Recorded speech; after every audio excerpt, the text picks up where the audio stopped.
नमस्कार, आप देख रहे हैं living India news. Rajasthan news में आपका स्वागत है। सबसे पहले नजर हेडलाइंस पर। राजस्थान विधानसभा के मानसून सत्र में कांग्रेस का हंगामा, बीजेपी पर विपक्ष ने वादा खिलाफी का लगाया आरोप।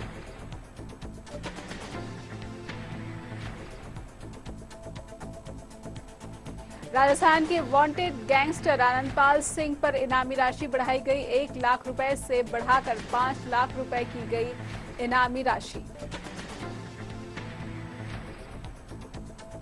लंबे अंतराल के बाद राजधानी जयपुर में बारिश ने दी दस्तक, लोगों को मिली गर्मी से राहत।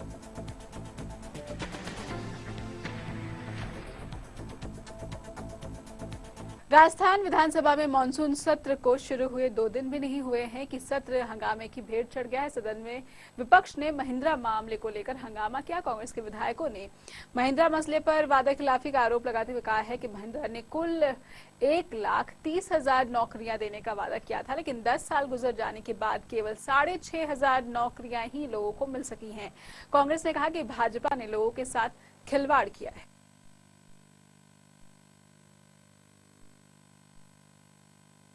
महिंद्रा सेज, जिसको SEZ जयपुर के नाम से, जो महिंद्रा बर्ड सिटी को, जो राजस्थान सरकार के साथ जो MOU हुआ था कि भाई यहाँ उद्योगों को विकसित किया जाएगा और 1.5 लाख लोगों को रोजगार दिया जाएगा और करीब 14,000 करोड़ का निवेश अपने इस महिंद्रा सेज के माध्यम से राजस्थान में आएगा।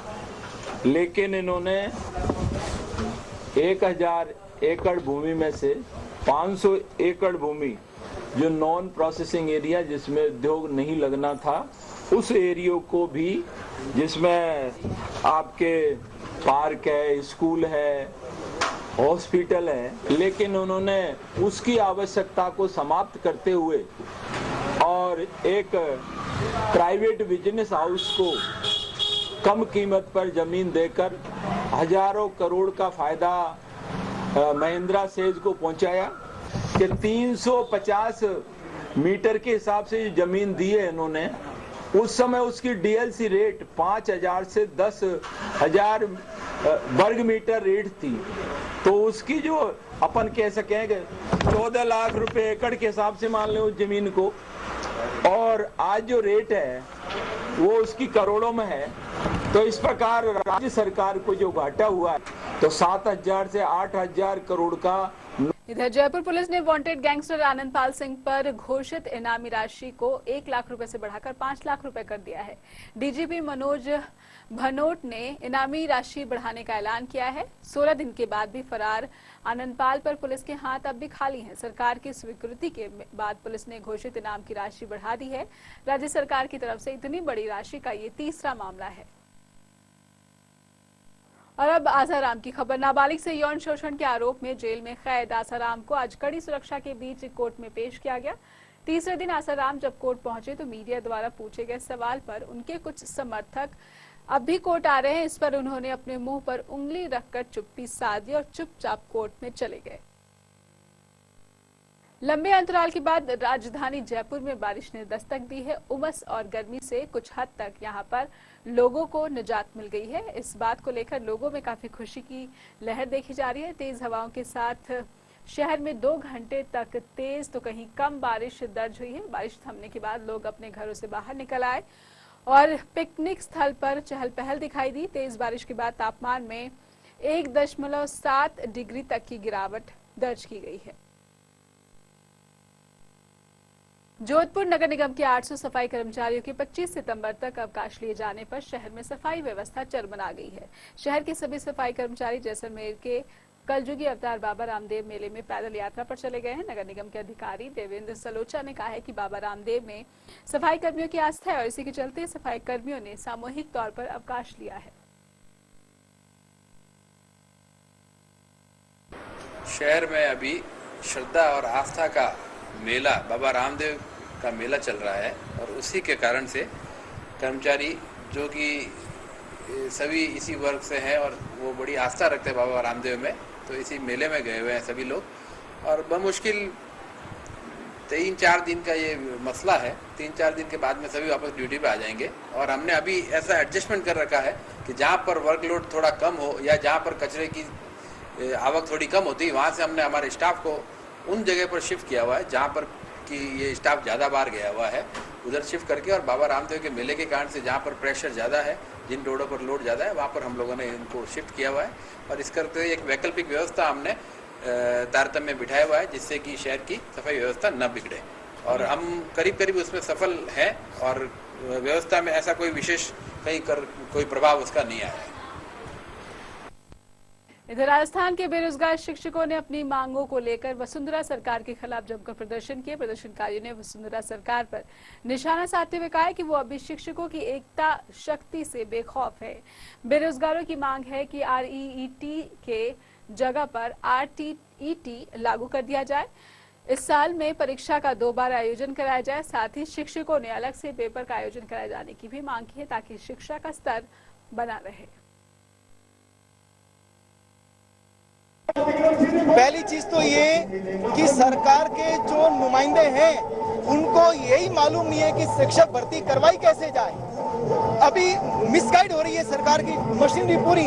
जो आल्टेट था जिसकी उम्र 7 साल थी और 7 साल अभी पूरी हुई नहीं है, अभी जो बताया भाई सर ने, और उससे पहले खत्म कर नहीं सकती, और टेट को खत्म नहीं कर सकती, रीट का नाम दे दिया, और रीट को भी वो स्पष्ट तरीके से ना तो सिलेबस जारी कर पा रही है और ना परीक्षा कैसे होगी वो रणनीति बता नहीं पा रही है। इसलिए वसुंधरा सरकार जो है इनको सत्ता में लाने वाला यही बेरोजगार था, और इन सरकार के खिलाफ में युवाओं के अंदर जो असंतोष है उसी असंतोष का ये परिणाम है महारैली। देखो, बेरोजगार सत्याग्रह हमने आज से यहाँ से स्टार्ट किया कि वसुंधरा राजे ने 15 लाख रोजगार का वादा किया था, उन्होंने एक भी रोजगार नहीं दिया। और जो रीट के लिए शिक्षा मंत्री बार बार कह रहे हैं कि इस महीने में आ रही है, लगभग साल भर से उन्होंने बेरोजगारों को गुमराह किया और एक भी अभी तक हर महीने में वादा करता है कि विज्ञप्ति आ रही है, विज्ञप्ति आ रही है, अभी तक विज्ञप्ति नहीं आई है। नहीं उसमें सामान्य ज्ञान जोड़ा जा रहा है और जो पहले के प्रमाण पत्र RTET को उनको लागू किया जा रहा है, क्योंकि पहले RTET के प्रमाण पत्र 9 सितंबर 2012 को मेड़ता नागौर में पेपर आउट हो गए थे।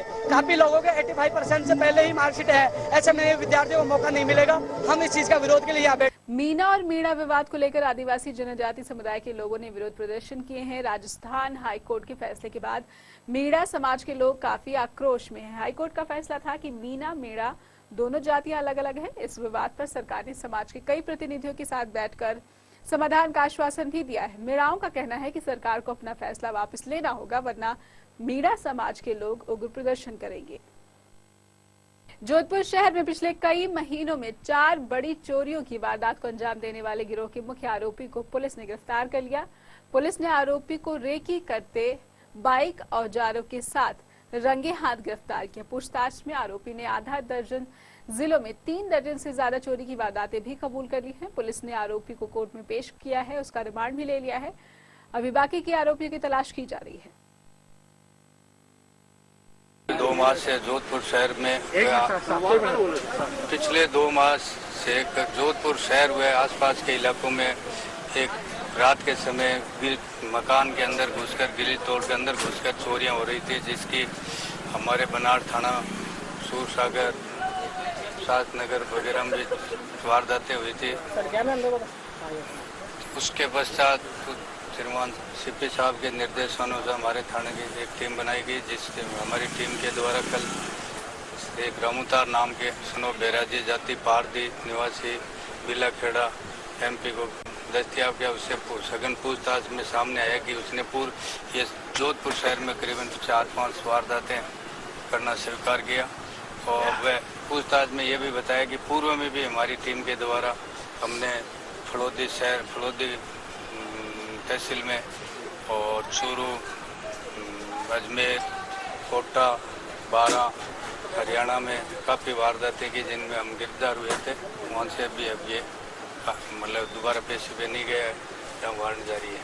अब इसको आज न्यायालय में पेश किया गया, जहाँ से इसको दिनांक 26 तक का पेशी रिमांड दिया गया। अब इनकी सूचना अनुसार इनके मुकदमों में बरामदगी की गई। इधर पुलिस ने हत्या के मामले को सुलझाकर आरोपी को गिरफ्तार करने का दावा किया है। पुलिस ने कहा है कि मृतक सवाई सिंह की पत्नी के एक ऑटो चालक के साथ संबंध थे। इसी की वजह से सवाई सिंह की पत्नी ने अपने प्रेमी के साथ मिलकर उसकी हत्या कर शव को सूरसागर पुलिस थाने के पास फेंक दिया। पुलिस ने मामले में आरोपी पत्नी और ऑटो चालक को गिरफ्तार कर लिया है। 15 सितंबर की रात को सूरसागर थाने के पास एक अज्ञात व्यक्ति का शव की सूचना मिली, जिस पर थाना पुलिस ने वहां पहुंचकर देखा तो पाया कि एक अज्ञात व्यक्ति जिसको कि गला घोंटकर मारा गया प्रतीत हो रहा था।